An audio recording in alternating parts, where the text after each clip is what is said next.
Est-ce que ça veut dire que tous les débats auxquels on assiste en ce moment, et on ne met pas du tout de côté les difficultés exprimées par les agriculteurs, ça on est bien d'accord, mais est-ce que ça veut dire que finalement, en fait, la politique du gouvernement, et peut-être d'autres gouvernements européens sur ces questions d'agriculture et de gestion des pesticides, elle est juste écrite avec les lobbies? Il y a une chaîne de responsabilité. Il y a bien évidemment l'agrochimie a tout intérêt à vendre ses produits, à vendre les semences, à vendre les produits, etc.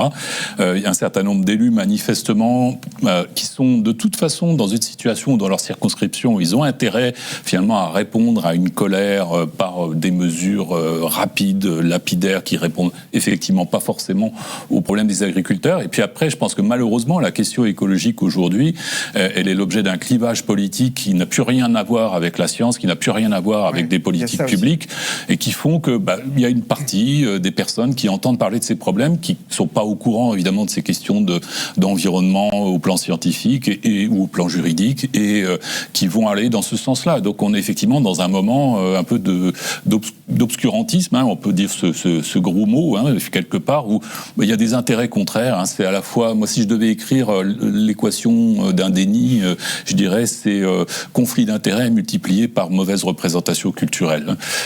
La multiplication des deux produit ce que l'on observe aujourd'hui. Conflit d'intérêts, ça peut être celui d'un élu avec ses électeurs, ça peut être celui d'une firme agrochimique qui veut vendre son produit. Mediapart.